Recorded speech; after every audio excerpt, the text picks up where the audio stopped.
Hello friends, YouTube के learning classes में आप लोगों का स्वागत है। फ्रेंड्स, आज हम लोग पढ़ेंगे सीटेट 2017 का पेपर। इसके पहले हम लोगों ने 2018 का पेपर किया था, प्रीवियस ईयर का।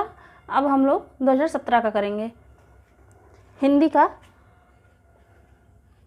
घुमक्कड़ शब्द में कौन सा प्रत्यय है? अक्कड़, ड़, अड़, कड़। घुमक्कड़ किससे बना है मिलके? घूम धन अक्कड़ से मिला है। किससे? घूम धन अक्कड़, यही इसका प्रत्यय है। तो कौन सा प्रत्यय होगा इसमें? अक्कड़ प्रत्यय। ये हमारा सही आंसर होगा। महावीर स्वामी का जन्म कहाँ हुआ था? पावापुरी, वैशाली, कुशीनगर, पारसौली। तो महावीर स्वामी का जन्म कहाँ हुआ था? वैशाली में। कहाँ पे हुआ था? वैशाली में। स्वच्छंद में कौन सी संधि है? स्वच्छंद किससे मिलके बना हुआ है? स्व धन छंद। इसका हम संधि विच्छेद जब करेंगे तो स्वधन छंद होगा। तो यहाँ पे क्या है? व्यंजन है। व्यंजन है ना, तो क्या होगा यहाँ पे? व्यंजन संधि। स्वच्छंद में कौन सी संधि है? व्यंजन। अब हम इसके आगे देख लेते हैं।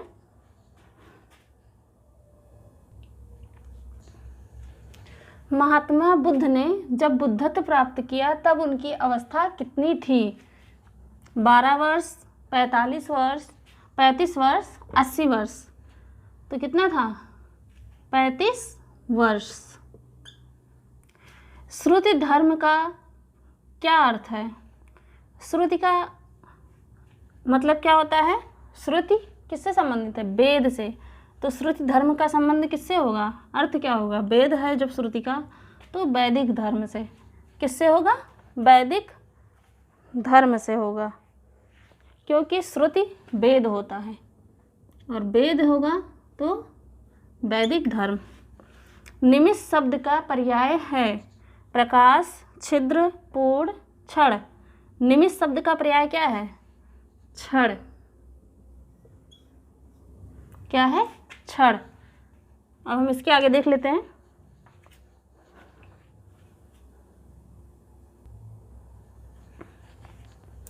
मुझसे उठा नहीं गया वाक्य में वाच्य है कृतवाच्य, कर्मवाच्य, भाववाच्य, इनमें से कोई नहीं।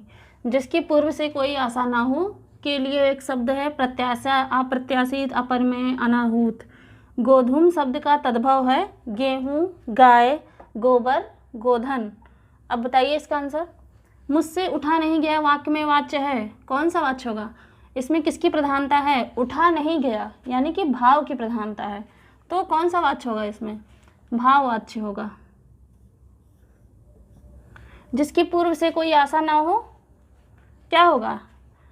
प्रत्याशा, अपरिमेय, अनाहूत तो होगा नहीं, अप्रत्याशित होगा।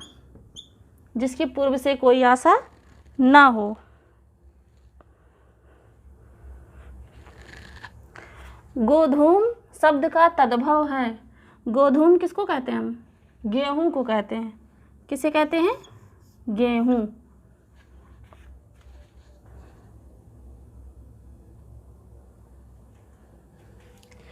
निष्कपट शब्द का संधि विच्छेद है निधन कपट, निस्धन कपट, निधन कपट, निस्धन कपट।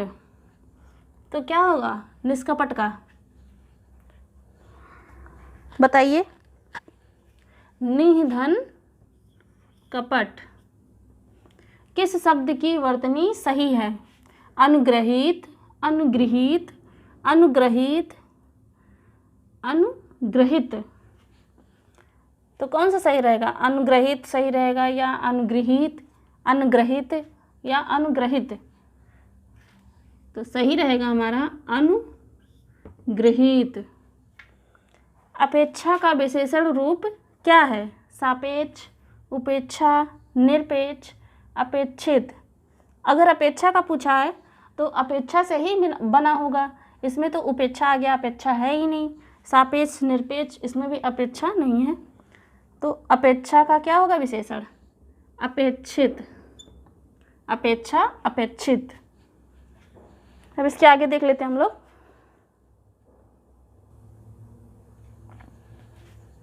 श ध्वनि का उच्चारण स्थान क्या है? दंत, तालु, मूर्धा या दंतालु। तो सा का क्या होगा? इसको हम क्या पढ़ते हैं? तालव्य सा। तो तालव्य सा तालु होगा, तालव्य सा है ये क्योंकि, तो इसका सा ध्वनि का उच्चारण स्थान क्या होगा? तालु, इसीलिए तो हम इसे तालव्य सा कहते हैं। अत्यंत शब्द में प्रयुक्त उपसर्ग है अत, अत्य, आ, अति। अत्यंत किससे मिलके बना हुआ है? इसको हम संधिविच्छेद कर लेते हैं। अति धन अंत से। तो इसमें उपसर्ग क्या है? शब्द के प्रारंभ में उपसर्ग लगता है, अति लगा है, तो ना तो अत होगा, अति नहीं होगा, आ भी नहीं होगा, क्या होगा? अति। उपत्यका का अर्थ है पर्वत का शिखर, पर्वत के पास की भूमि, सूर्य जिस पर्वत के पीछे निकलता हो, प्राणियों के पेट का अंग। बताइए इसमें क्या होगा? उपत्यका का क्या अर्थ होगा?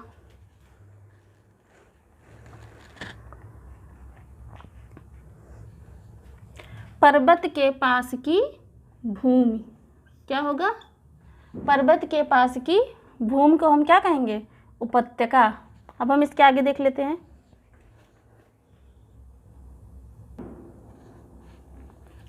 ड का उच्चारण स्थान होता है नासिक, कंठोष्ठ, मूर्धन्य, कंठ तालव्य। तो ड का उच्चारण स्थान क्या होगा?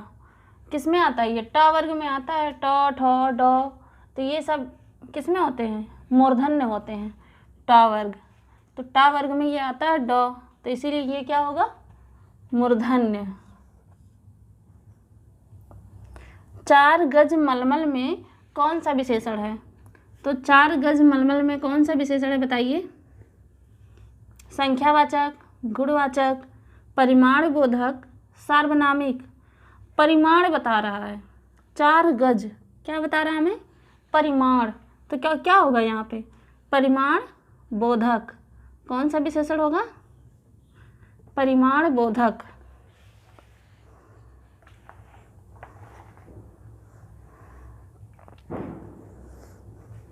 शीर्ष का तत्सम रूप क्या है? शीशा, शीर्ष, सिरा, शीर्षक। तो शीर्ष का तत्सम रूप बताइए। शीर्ष तद्भव है और तत्सम क्या होगा इसका? शीर्ष। अब हम इसके आगे देख लेते हैं।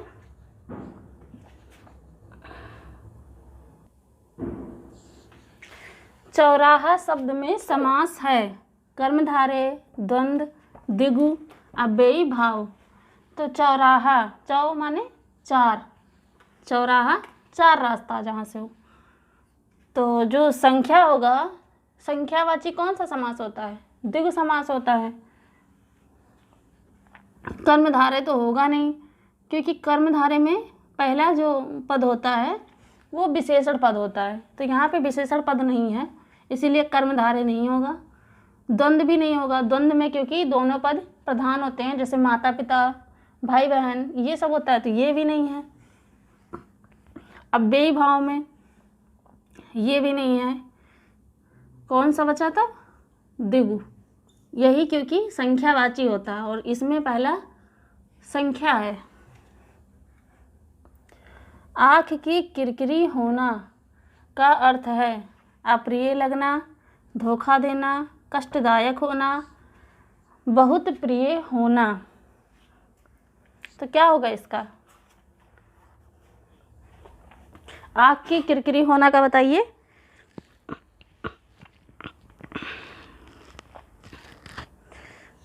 अप्रिय लगना, धोखा देना नहीं होगा, कष्टदायक होना ये भी होगा। तो इसका आंसर हम दे सकते हैं ए एंड सी, दोनों सही है और दोनों सही एग्जाम में माना भी गया था। अगर कोई अप्रिय लगना लगाया था या कष्टदायक होना, दोनों में से, तो उनका सही था आंसर। आँख की किरकिरी होना, अप्रिय लगना, कष्टदायक होना।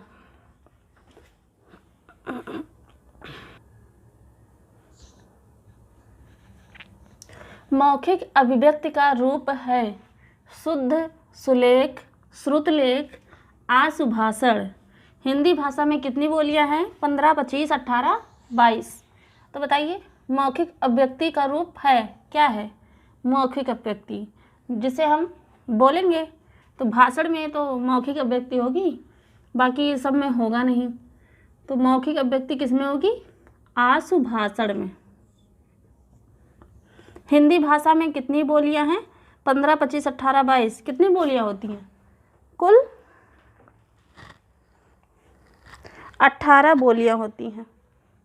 कितनी बोलियां? 18। 22 भाषाएं होती हैं और बोलियां कितनी होती हैं? 18।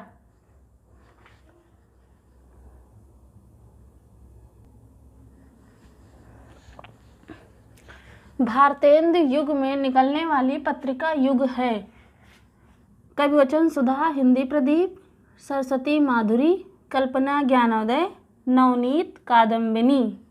और इसमें बताना है कि तद्भव पत्रिका के संपादक का नाम है लीलाधर जगोड़ी, विश्वनाथ प्रसाद तिवारी, हरे प्रकाश उपाध्याय, अखिलेश। तो इसमें कौन सा आंसर सही होगा बताइए? भारतेंदु युग में निकलने वाली पत्रिका युग कौन सी थी? कविवचन सुधा थी और हिंदी प्रदीप। कविवचन सुधा किसने लिखा था? किसकी पत्रिका थी ये?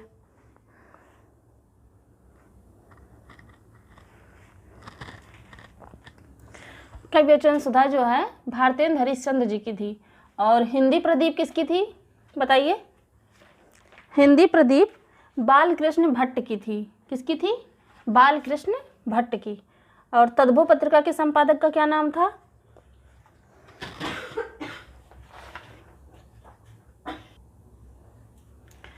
तद्भव पत्रिका के संपादक अखिलेश हैं। कौन है? अखिलेश जी। अब हम इसके आगे देख लेते हैं।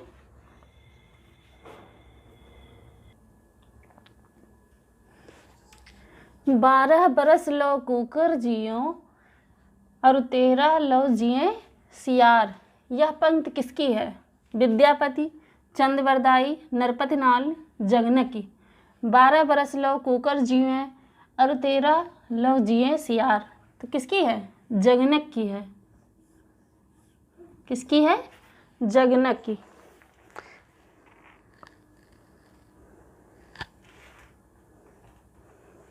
जगनक जी किसके कौन सी रचना किए थे? परमाल रासो। परमाल रासो का जो आला खंड है ये उसी की पंक्ति है। 12 बरस लो कुकर जियो और 13 लो जिए सियार। किस देश में हिंदी भाषा का प्रयोग लिखने व बोलने में किया जाता है? ऑस्ट्रेलिया, दक्षिण अमेरिका, पाकिस्तान, मॉरिशस। तो हिंदी भाषा लिखने व बोलने में किया जाता है, कहाँ किया जाता है? मॉरिशस में। यहाँ पे हिंदी भाषा लिखी भी जाती है और बोली भी जाती है। इसके आगे हम देखते हैं।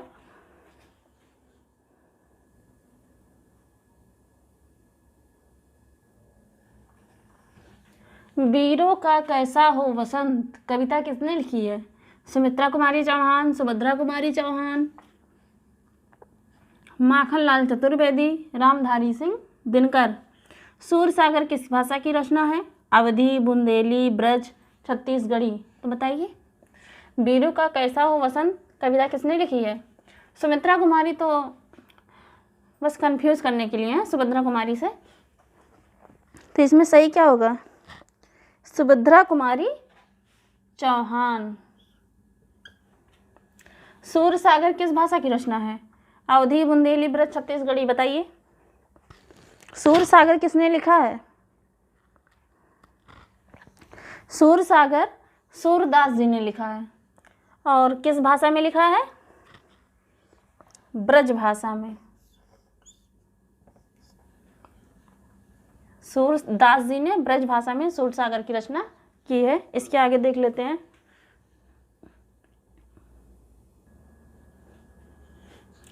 व्याकरण और वर्तनी से शुद्ध कहलाती है। साहित्यिक भाषा, प्रांजल भाषा, व्याकरणिक भाषा, मानक भाषा। कौन सा रासो आल्हा खंड के नाम से प्रसिद्ध है? पृथ्वीराज रासो, खुमान रासो, परमाल रासो, बीसल देव रासो। तो बताइए, व्याकरण और वर्तनी से शुद्ध क्या कहलाती है? मानक भाषा कहलाती है। जो व्याकरण और वर्तनी से शुद्ध रहेगी उसे हम कौन सी भाषा कहेंगे? मानक भाषा। आल्हा खंड के नाम से परमाल रासो। आल्हा खंड के नाम से क्या प्रसिद्ध है? परमाल रासो। पृथ्वीराज रासो किसने लिखा है? चंद कवि चंदवरदाई। बीसल देव रासो किसने लिखा है?